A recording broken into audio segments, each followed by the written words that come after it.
Siapa tak mengenal Malioboro? Kawasan yang terletak di jantung kota Yogyakarta ini praktis tak pernah tidur dengan berbagai aktivitas manusia.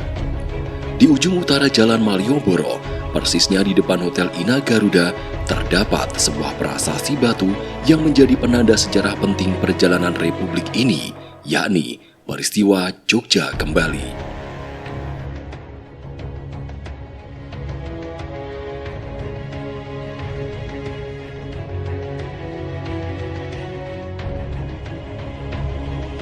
Jogja Kembali adalah peristiwa penarikan mundur militer Belanda yang menduduki ibu kota Yogyakarta sejak Belanda melancarkan agresi militer kedua pada tanggal 19 Desember 1948. The target, the US Pacific Fleet, at anchor in its base at Pearl Harbor.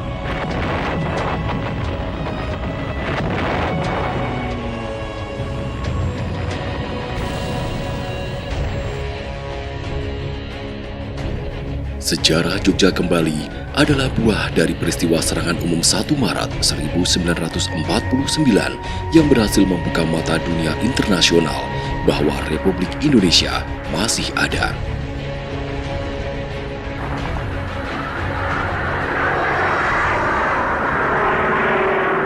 Berawal dari perpindahan ibu kota dari Jakarta ke Yogyakarta atas tawaran dari Ngarso Dalem Sri Sultan Hamengkubuwono IX.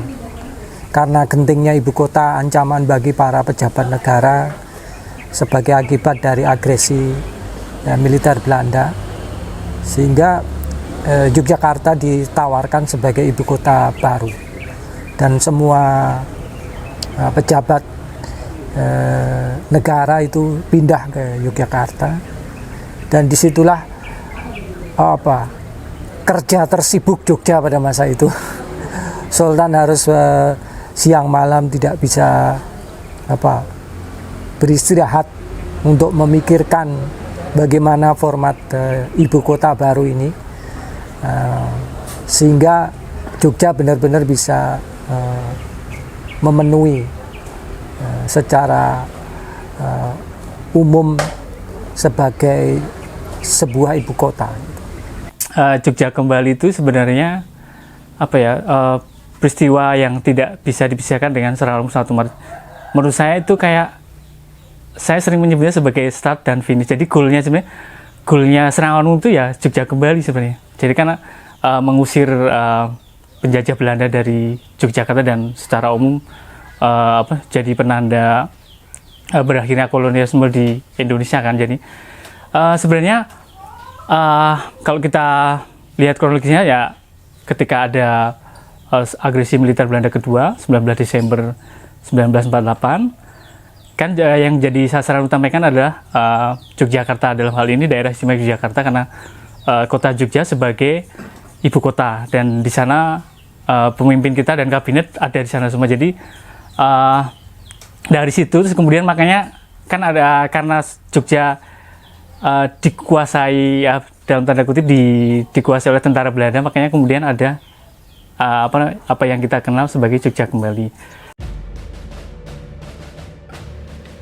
Dewan Keamanan Perserikatan Bangsa-Bangsa mendesak Belanda segera melakukan perundingan damai dengan pihak Indonesia dan mengakui kedaulatan Indonesia. Maka diselenggarakan perundingan Rumroyen pada 14 April 1947 hingga 7 Mei 1949 di Hotel Des Indes Jakarta. Disebut perundingan Rumroyen karena delegasi Indonesia dipimpin Muhammad Rum, seorang diplomat ulung asal Paraan, Temanggung, Jawa Tengah. Sementara pihak Belanda diwakili Dr. Jan Herman van Rooyen. Mulailah di perundingan-perundingan, dimulai dengan perundingan Rumroyen tahun 47. Mengapa disebut Rumroyen? Karena itu disebut dari nama perwakilan masing-masing yang berunding. Indonesia diwakili Muhammad Rum dan Belanda diwakili oleh Mr. Royen, sehingga disebut perundingan Rum-Royen. Nah, tapi perundingan ini sebelumnya sepertinya lambat sekali, tidak bisa menghasilkan banyak sekali hasil gitu, dan juga muncul kontroversi tentang isi dan sejak itu juga Belanda sering melanggar aturan perundingan itu, sehingga menimbulkan protes-protes dari Indonesia. Akhirnya ini perundingan tidak akan pernah bisa berjalan seimbang dan equal gitu kalau Belanda tidak menarik juga pasukannya dari ibu kota, ya, sehingga diusulkan agar Belanda menarik semua pasukan dari wilayah ibu kota Republik Indonesia. Nah, itu betul terjadi, dan juga agar presiden sendiri atau dipulangkan ke ibu kota dari pembuangan, sehingga Indonesia bisa betul-betul mempersiapkan merundingkan isi perundingan yang lebih fair. Isi perjanjian Rum-Royen adalah pihak delegasi Republik Indonesia menyatakan kesediaannya untuk 1. Mengeluarkan perintah kepada pengikut Republik yang bersenjata untuk menghentikan perang gerilya.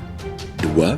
Bekerja sama mengembalikan perdamaian dan menjaga ketertiban dan keamanan. Sedangkan pihak delegasi pemerintah Belanda menyatakan kesediaannya untuk 1. Menyetujui kembalinya pemerintahan Indonesia ke Yogyakarta. 2. Menjamin penghentian gerakan militer Belanda dan membebaskan semua tahanan politik. Sebenarnya tanggal 23 Juni 1949 itu sudah ada kesepakatan antara si Sultan dengan pemerintah Belanda untuk jadwal. Jadi jadwal penarikan tentara Belanda itu sudah mulai disetujui tanggal 23 Juni 1949 dan akan dilaksanakan tanggal 24 Juni sampai tanggal 30 Juni. Dan memang kemudian kenyataannya realisasinya dilaksanakan mulai tanggal 24 Juni sampai tanggal 30 Juni 1949. Jadi yang tanggal 24 Juni itu pertama dari dari Gunung Kidul, dari Pos Wonosari dan Gading, terus kemudian 24, 25, 26, 27 itu dari masing-masing dari Bantul Selatan, Bantul Barat, terus kemudian Sleman Timur. Itu kemudian tentara Belanda mulai ditampung di kota. Jadi tempat di kota, kemudian baru tanggal 29 mereka yang dari beberapa penarikan itu kemudian mereka ditarik menuju Semarang.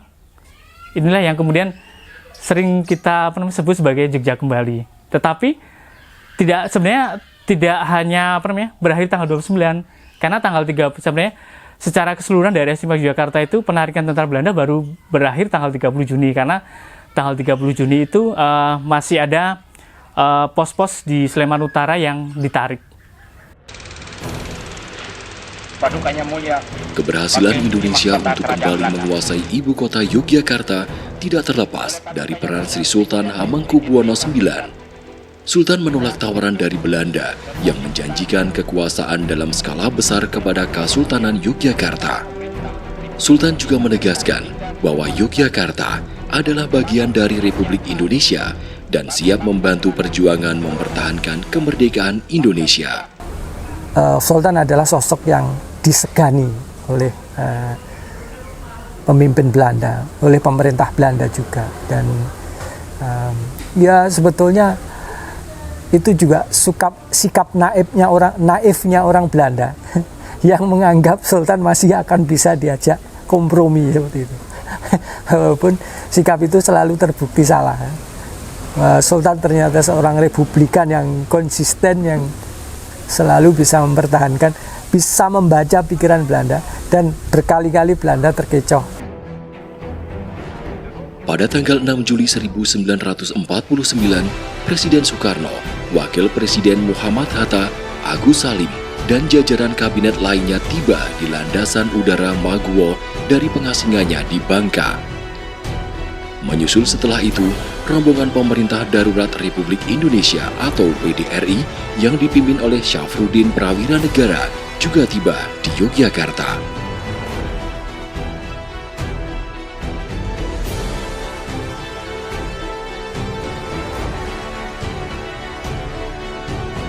Rombongan pasukan gerilya Tentara Nasional Indonesia dipimpin Panglima Besar Jenderal Sudirman juga kembali masuk ke Yogyakarta pada tanggal 10 Juli 1949.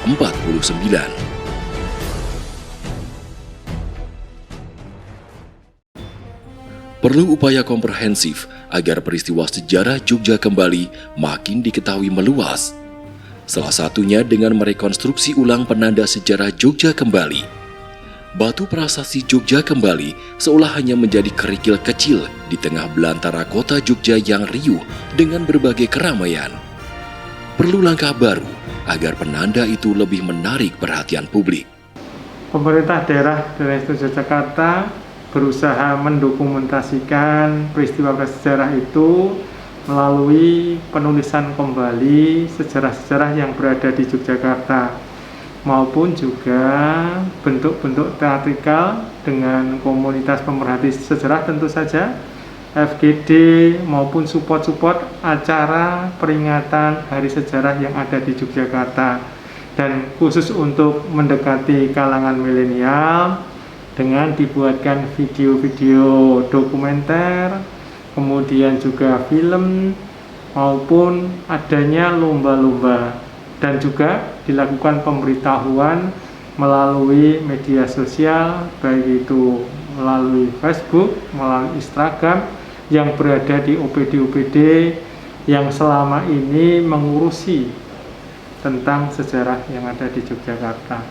Menurut saya itu salah satu kelemahan kita sebetulnya di dalam memahami setiap peristiwa. Kekuatan narasi yang dikesampingkan. Ya. Sebetulnya di dalam sebuah peristiwa sejarah itu yang membuat dia menjadi begitu bermakna adalah narasinya. Ya, kekuatan narasi inilah yang sering diabaikan. Orang sering mengingatkan begini tentang pentingnya sejarah, tapi kalau narasinya tidak diwujudkan, eksplisitkan, bagaimana orang akan tahu kan gitu. Nah, oleh karena itu tidak sekedar penanda, tapi di situ harus ada narasi. Kalau cuma tidak dibarengi dengan narasi atau konteksnya, nanti akan itu kayak cuma kayak fisik tok itu loh. Nggak ada yang tahu kan, cuma liwat-liwat, tapi nggak ada yang tahu. Misalkan kayak di penanda Jogja kembali di Inagaruda itu kan sangat kecil sekali dan ketutupan, dan narasinya cuma sedikit sekali kan, dan itu kalau orang baca menurut saya tidak akan tahu konteks sejarah dari Jogja kembali. Jadi makanya perlu dibarengi dengan sosialisasi narasinya menurut saya. Makanya sebenarnya kan terkait dengan tadi ya, sebenarnya peringatan Jogja kembali itu 29 atau di tanggal 30 itu kan sebenarnya secara tidak langsung kan dari situ juga awal. Jadi kayak pewarisan narasinya itu yang nggak utuh. Untuk membangun penanda sejarah di Yogyakarta tidak bisa dilakukan dengan serta-merta. Hal ini membutuhkan kajian, membutuhkan penelitian, maupun diskusi dalam bentuk FGD dengan berbagai pihak yang berkompeten, yang berkonsentrasi berkaitan dengan peristiwa-peristiwa sejarah. Tidak hanya dari akademisi di DIY, bahkan juga di Indonesia. Karena era sekarang berbeda dengan dulu, sehingga kita membutuhkan kajian, dokumen, dan sebagainya. Kalaupun kemudian ada pertanyaan yang kritis, setiap perubahan yang ada di kita bisa menjawab. Kalau semuanya sudah siap, tentu saja pembangunan penanda bukan hal yang muskil, dan itu dapat dilakukan, apalagi Yogyakarta termasuk merupakan kota perjuangan, kota sejarah, dan tentu saja Yogyakarta menjadi istimewa kalau memang ditandai dengan penanda-penanda yang sudah kita diskusikan bersama. Tugas kita hari ini adalah memperkuat narasi-narasi sejarah agar lebih cepat diakses dan lebih mudah dipahami, khususnya oleh generasi muda dengan memanfaatkan perkembangan teknologi komunikasi. Jadi jadi benar ya, sejarah kalau tidak bisa menyesuaikan dengan teknologi atau zaman sekarang yang serba digital, menurut saya ya akan ditinggalkan oleh para generasi sekarang. Dia bisa menampilkan sejarah justru lebih informatif. Itu karena ya kelebihannya adalah bahwa sekarang anak sekarang difasilitasi dengan sebuah media-media ya, digital yang sangat canggih, sehingga dia bisa meramunya dalam konten-konten yang menarik. Untuk menanamkan kepada mereka akan peristiwa-peristiwa sejarah yang ada di Yogyakarta. Ada nilai-nilai luhur di balik peristiwa sejarah itu sendiri, sehingga perlu dibuatkan konten-konten yang menarik, yang menyampaikan tema-tema sejarah bangsa, khususnya yang berada di Yogyakarta. Sebenarnya teknologinya sederhana, jadi misalkan ada monumen, terus kemudian kita riset sejarah, kita bikin kemasan yang menarik, terus kemudian kita input di QR code, terus kemudian kita pasang di monumen tersebut. Jadi nanti masyarakat luas akan bisa mengakses informasi itu dengan hanya scan barcode tadi, QR code. Jadi sebenarnya itu yang sedang saya kembangkan, dan memang saya mulai dari daerah Jogja karena saya riset saya tentang Jogja. Jadi ya kemungkinan besar mungkin awal tahun besok mungkin sudah bisa launching.